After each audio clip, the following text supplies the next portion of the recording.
हरे कृष्णा, राधे राधे। माता लक्ष्मी की कृपा दृष्टि आप सभी भक्तों पर बनी रहे एवं किसी भी प्रकार के संकट से माता लक्ष्मी आपकी रक्षा करे। आज दीपावली का त्योहार है और आप सभी को दीपावली की ढेर सारी बधाई हो। दीपावली का हम महत्व जानेंगे। भारतवर्ष में त्योहारों का गौरवमय परंपरा प्राचीन काल से ही चली आ रही है। सभी देश अपने त्योहारों को बड़े उत्साह से मनाते हैं, पर उनके त्योहारों का प्रयोजन प्रायः मनोरंजन मात्र होता है। इस दृष्टि से भारत देश अन्य देशों से विचित्र है। इसके सभी पर्वों के पीछे भारत की सांस्कृतिक परंपरा का बड़ा सुंदर इतिहास गुथा हुआ है। दीपावली के इस सुंदर पर्व के साथ अनेक कथाएं जुड़ी है। यह पर्व युगों युगों से भारत की इस पुण्य भूमि पर मनाया जा रहा है।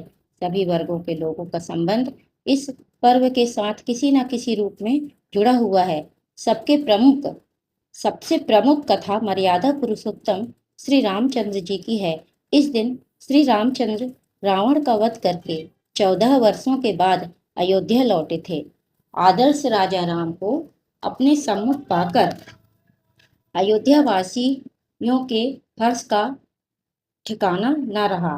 उन्होंने राम के स्वागत के लिए तथा अपने हृदय के उल्लास की अभिव्यक्ति करने के लिए दीपों का त्योहार मनाया। तब से यह त्योहार हर वर्ष बड़े उत्साह से मनाया जाता है। कुछ लोग इस त्योहार का संबंध भगवान कृष्ण से भी बताते हैं। उनका कथन है कि इसके एक दिन पूर्व भगवान ने नरकासुर का वध कर 16,000 रमणियों को उसके कारागार से मुक्त किया था।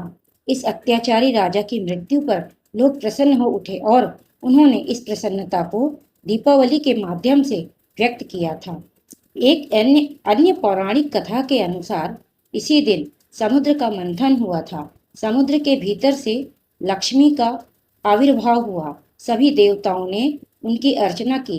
कुछ लोग यह भी कहते हैं कि विष्णु भगवान ने धनतेरस के दिन नरसिंह के रूप में प्रकट होकर भक्त प्रहलाद की रक्षा के लिए हिरण्यकश्यपु के प्राण लिए थे। एक अन्य कथा के अनुसार धर्मराज युधिष्ठिर के राजसूय यज्ञ की पूर्णाहुति इसी दिन हुई थी। लक्ष्मी जी के स्वागत की तैयारी में घर की सफाई करके दीवार को चूने अथवा गेरू से पोतकर लक्ष्मी जी का चित्र बनाया जाता है। लक्ष्मी जी का छाया चित्र भी लगाया जाता है। संध्या के समय भोजन में स्वादिष्ट व्यंजन, खीर, कदली, फल, पापड़ तथा अनेक प्रकार की मिठाइयाँ होनी चाहिए। लक्ष्मी जी के विचित्र चित्र के सामने एक चौकी रखकर उस पर मौली बांधनी चाहिए। इस पर गणेश जी की मिट्टी की मूर्ति स्थापित करनी चाहिए तथा उन्हें तिलक करना चाहिए। चौकी पर 6 मुखे व 26 छोटे दीपक रखने चाहिए और तेल बत्ती डालकर जलाने चाहिए। फिर जल, मौली, चावल, फल, गुड़, अबीर, गुलाल, धूप आदि से विधिवत पूजन करना चाहिए। पूजन पहले पुरुष करें, बाद में स्त्रियां। पूजन करने के बाद एक एक दीपक घर के कोनों में जलाकर रखें। एक छोटा तथा एक चौमुखा दीपक रखकर लक्ष्मी जी का पूजन करें। इस पूजन के पश्चात तिजोरी में गणेश जी तथा लक्ष्मी जी की मूर्ति रखकर विधिवत पूजा करें। तत्पश्चात इच्छानुसार घर की बहू बेटियों को रुपये दें। लक्ष्मी पूजन रात के शुभ मुहूर्त में करना चाहिए। इसके लिए एक पटरे पर लाल कपड़ा बिछाकर उस पर एक जोड़ी लक्ष्मी तथा गणेश जी की मूर्ति रखें। निकट ही 101 रुपये, सवा सेर चावल, गुड़, 4 केले, मूली, हरी ग्वार की फली तथा 5 लड्डू रखकर लक्ष्मी गणेश का पूजन करके लड्डुओं से भोग लगाएं। दीपक से बना काजल सब स्त्री पुरुष आंखों में लगाएं। रात्रि जागरण करके गोपाल सहस्त्र नाम का पाठ करें। इस दिन घर में बिल्ली आए तो उसे भगाना नहीं चाहिए। बड़ों के चरणों की वंदना करनी चाहिए। दुकान गद्दी की भी विधि पूर्वक पूजा करनी चाहिए। रात को 12 बजे दीपावली पूजन के बाद चूने या गेरू में रुई भिगोकर चक्की, चूल्हा, सिल, लोढ़ा तथा छाछ सूप पर तिलक करना चाहिए। दूसरे दिन प्रातः काल 4 बजे उठकर पुराने छाछ में कूड़ा रखकर उसे दूर फेंकने के लिए ले जाते समय कहें, लक्ष्मी लक्ष्मी आओ, दरिद्रता दरिद्रता जाओ। इसके बाद लक्ष्मी जी की यह कहानी सुननी चाहिए। एक बार सनत कुमार जी ने सभी ऋषि मुनियों से कहा, महानुभाव, कार्तिक की अमावस्या को प्रातःकाल स्नान करके भक्ति पूर्वक पितर तथा देव पूजन करना चाहिए। उस दिन रोगी तथा बालकों के अतिरिक्त किसी अन्य व्यक्ति को भोजन नहीं करना चाहिए। सायंकाल में विधि पूर्वक लक्ष्मी जी का मंडप बनाकर उसे देवी देवताओं सहित लक्ष्मी जी का सोनापचार पूजन करना चाहिए। पूजनोपरांत परिक्रमा करनी चाहिए। मुनीश्वरों ने पूछा, भगवान लक्ष्मी जी के साथ अन्य देवी देवताओं के पूजन का क्या कारण है? शरत कुमार जी ने बताया, लक्ष्मी जी समस्त देवी देवताओं के साथ राजा बलि के यहाँ बंधक थी। तब आज ही के दिन भगवान विष्णु ने उन सबको कैद से मुक्त कराया था। बंधन मुक्त होते ही सब देवता लक्ष्मी जी के साथ जाकर क्षीर सागर में सो गए।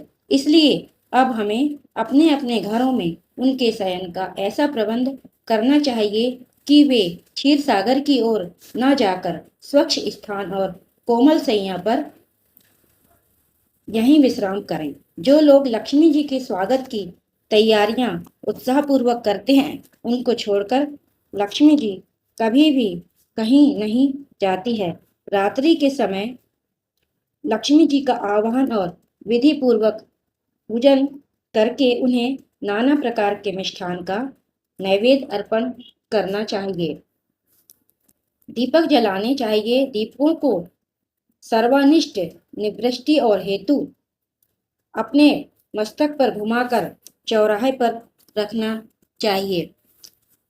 कार्तिक मास के कृष्ण पक्ष की अमावस्या तिथि को दीपावली का पर्व मनाया जाता है और इस दिन माता लक्ष्मी का पूजन किया जाता है। लक्ष्मी पूजन करने के बाद दिवाली की कथा अवश्य सुननी चाहिए। किसी नगर में एक साहूकार रहता था। उसकी एक बेटी थी। वह रोजाना घर के सामने लगे पीपल के पेड़ पर जल चढ़ाती थी।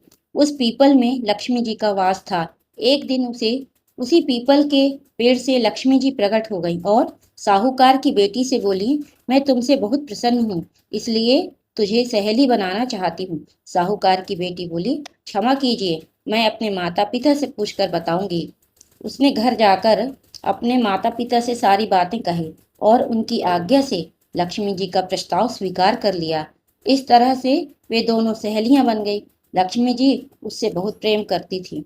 एक दिन लक्ष्मी जी ने उसे भोजन के लिए बुलावा दिया। जब साहूकार की बेटी भोजन करने के लिए पहुंची तो लक्ष्मी जी ने उसे सोने चांदी के बर्तनों में खाना खिलाया, सोने की चौकी पर बिठाया और उसे बहुत कीमती रेशमी कपड़े ओढ़ने पहनने के लिए दिए। इसके बाद लक्ष्मी जी ने कहा कि कुछ दिन बाद मैं तुम्हारे यहाँ आऊंगी।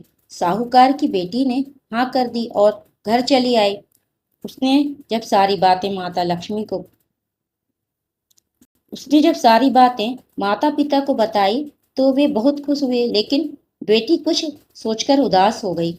जब साहूकार ने इसका कारण पूछा तो उसकी बेटी बोली, लक्ष्मी जी का वैभव बहुत बड़ा है, मैं उन्हें कैसे संतुष्ट करूंगी।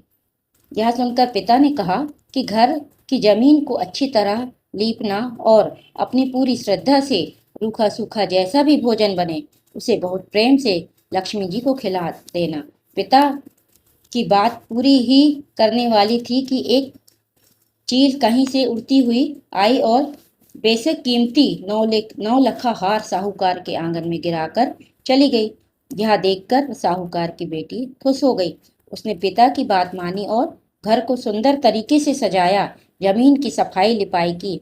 चील ने जो हार उनके घर में गिराया था उसे बेचकर लक्ष्मी जी के लिए अच्छे भोजन का इंतजाम किया। उन्होंने सोने की चौकी और रेशमी दुशाला खरीदा। जब लक्ष्मी जी घर आई तो साहूकार की बेटी ने उन्हें सोने की चौकी पर बैठने को कहा। इस पर लक्ष्मी जी ने कहा, इस पर तो रोजाना राजा रानी बैठते हैं। इतना कहकर वह साफ जमीन पर ही आसन बिछाकर बैठ गईं और बहुत प्रेम से भोजन किया। वह साहूकार के परिवार के आदर सत्कार से बहुत खुश हुई और उनका घर सुख संपत्ति से भर गई।